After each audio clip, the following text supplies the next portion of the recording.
Today, I have what I think is a pretty exciting topic to talk about because it's one that is impacting so many more people these days than in the past. I'm going to give some tips about homeschooling, but these are specifically aimed at those who are suddenly homeschooling due to the whole COVID-19 situation.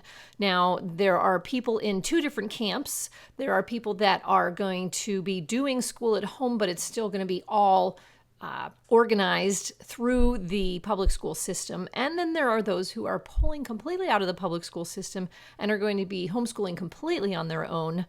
And I think what I have to say today is going to help both of those groups.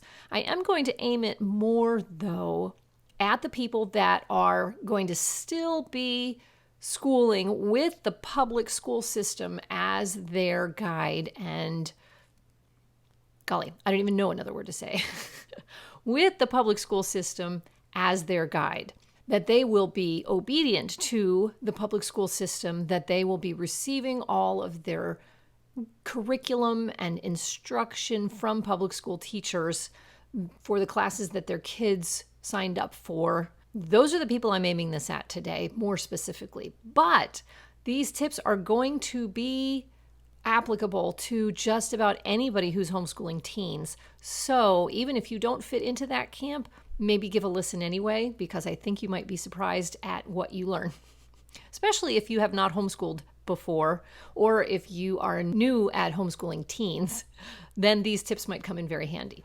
First, though, I would like to take a moment and talk about the elephant in the room. So what is that?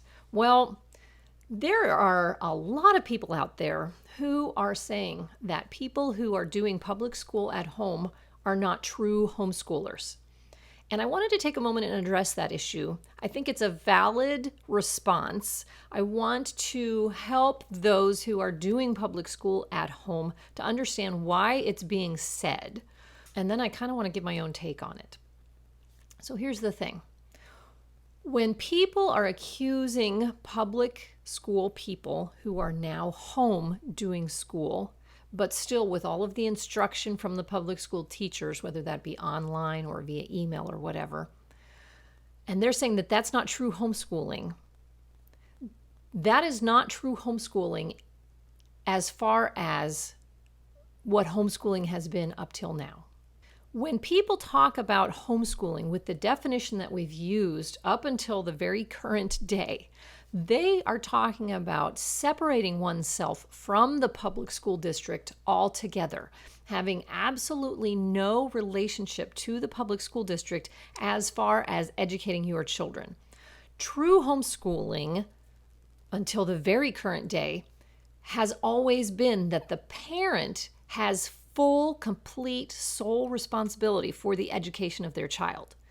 That is what true homeschooling has always been, which means that the parent is choosing curriculum, the parent is deciding on requirements, the parent is creating the transcript, the parent is providing the grades, the parent is doing all of the oversight for their child in regards to their kid's education.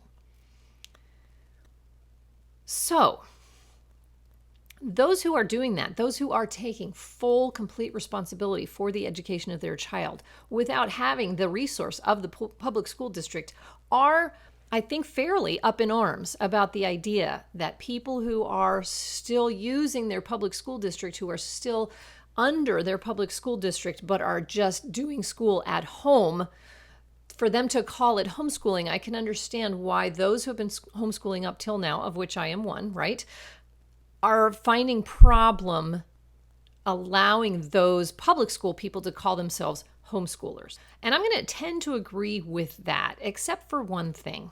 Even amidst the quote unquote, and I'm using this term just for the purposes of this discussion, even amongst the true homeschoolers, there is disagreement as to what constitutes the best way to homeschool, right? So you'll have those who use a lot of textbooks, a lot of workbooks, a lot of pencil and paper, and a lot of objective tests. And then on the other end of the scale, you'll have those who think the best way to homeschool is to do unschooling, where their kid basically determines everything they do every day. They're exploring, they're learning by exploring. If they want to pick up a book and read it, they can, but they don't have to. They can do whatever they want throughout the day. That's called unschooling. Those are the two extremes within the camps of true, quote unquote, homeschooling. And those on one side will criticize those on the other, and vice versa. And I have a problem with that.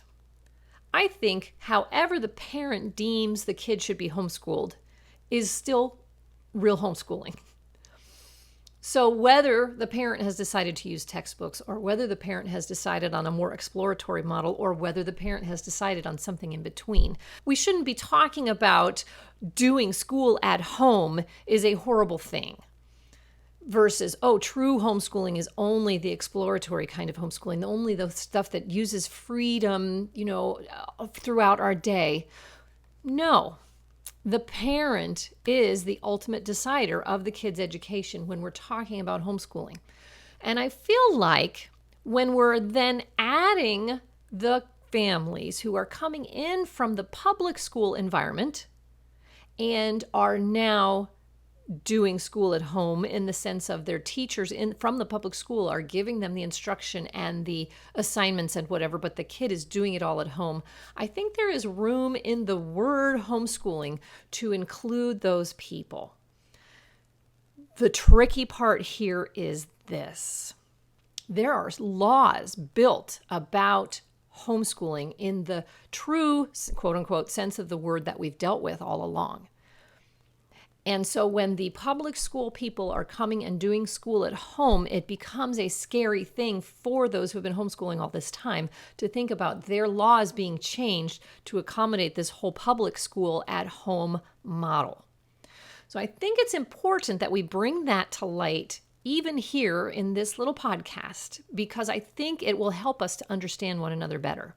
If you are a public school parent and you are happy with the public school and you have absolutely no intention of pulling your kid out completely and going this on your own, then great. You keep with that. You're the parent, you're deciding what education you want to have for your child. But please do be sensitive to the idea that there are those who have been homeschooling all this time, or those who are pulling their kids out and wanting to do it completely on their own, who are a little bit nervous that the way they've been doing things or the way they want to do things is going to be encroached upon by those who are doing public school but in the home environment. Let's all just be sensitive to one another here. If you are a public schooler who is doing school in the home environment, if you're wanting to call it homeschooling, please just be careful to understand that that term does not apply to the homeschool laws that are in place now for the alternative schooling that is not affiliated with the public school system. And I took a lot longer to say this all than I wanted to, but I do want us all to be sensitive to this issue. I'm willing to say that those who are doing public school at home are quote unquote homeschooling in a sense, but I am not willing to allow our homeschool laws to be affected negatively by the public school at home model. I think the public school at home model, though, can work great for many families, and the tips I'm going to give today will help that to happen more smoothly. And I'm happy to support you in whatever you decide. Let's make it a little easier, though. If you're looking at that with fear and trepidation, let's make it just a little bit easier. I've graduated 4 teens from my homeschool. I've got one left. She'll be a senior this upcoming year. I've learned a lot about getting teens to do their work at home, and I'd like to share some of that with you today. Let's take advantage of some of the freedoms that you're going to have, but let's turn it into a positive experience, not a frustrating one for everybody, right? Okay, so my first tip is to let your teen determine their sleep schedule and their schoolwork schedule. So let them decide when they're going to get up in the morning. Let them decide when they're going to go to bed at night. Let them decide when they're going to sit down and do their school. I know this sounds crazy, right? But here's something that you might not realize, and that is that teens need a lot more sleep than the public school schedule allows them. That is one of the benefits that I have thoroughly enjoyed by homeschooling my teens, is that I let them sleep in because they need that sleep. Their bodies are growing and changing so fast. And when they get enough rest, you might find that they are much happier. You might find that they are much less grumpy or prone to quick temper. You might find that they are just looking at life with a little bit more of a positive outlook rather than that kind of that we might get from them otherwise. good enough rest can account for a lot of personality issues that might be showing themselves.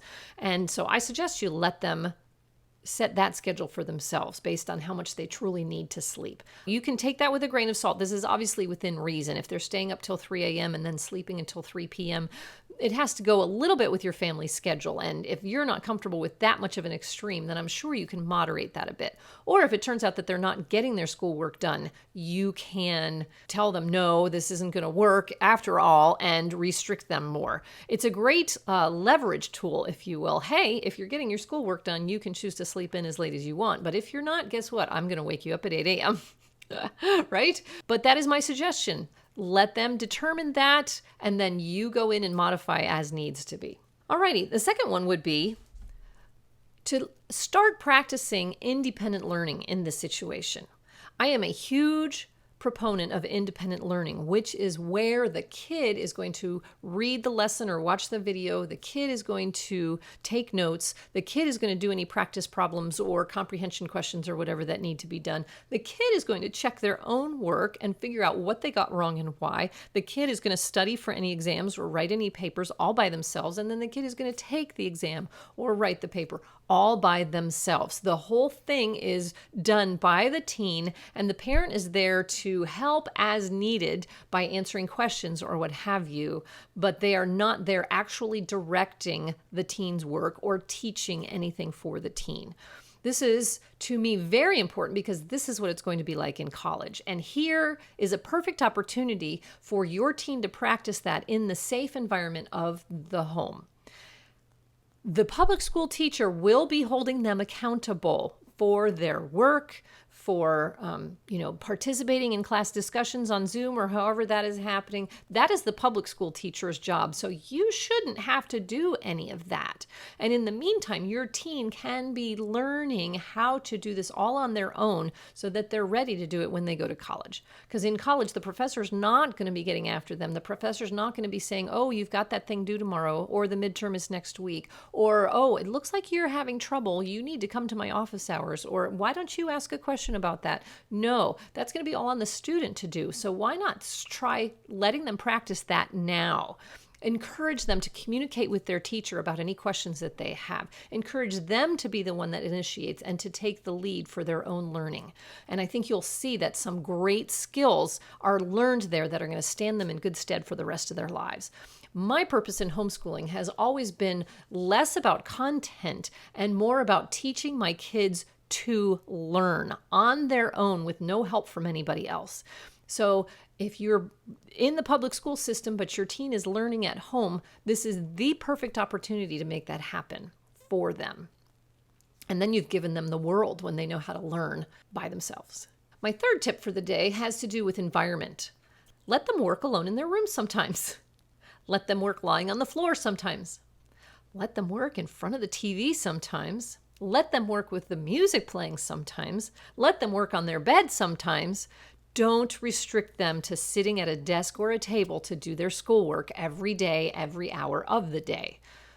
It is not necessary to do that, and you will find that your teen likes to change their location. You will find that your teen might actually study better on the bed than at the desk. You will find that your teen might actually study better with some music in their ears so that they're not distracted by what's going on around the house. All of these things are things that your teen, I think, should be able to experiment with to determine how they learn best.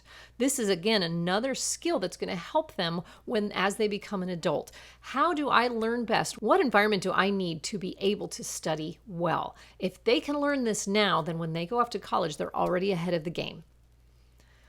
So I suggest that you allow them to make those choices for themselves. Now, again, this can be leverage if it turns out that they are not doing well because you've given them this freedom. Then you can say, oh, no, I'm not going to let you study on your bed today because of this grade you got yesterday on that test. So today, you're going to sit at the desk and study. And maybe that will motivate them to work a little bit harder and get a better grade the next time. So it's not a horrible thing to let your student decide some of these things for themselves. In fact, it's a good thing. They're teens. They're likely to be more motivated when they can have a little bit of these decision-making things that are on them. And I think it's a great way to help them gain that independence that they will need later. Again, the teacher's going to be helping them with the accountability. You don't need to do that. That's the teacher's job. And so in that sense, as the parent of the child who is at home from public school, you don't actually have a lot of work to do, especially if you don't put more control on it than is necessary. Again, you're monitoring your teen to see if they're being successful, and if they're not, then you can bring more restriction and control into play, but it isn't necessary from the get-go. I say you let them try and see how it goes. I think you'll find a lot less tension, a lot less frustration for everybody.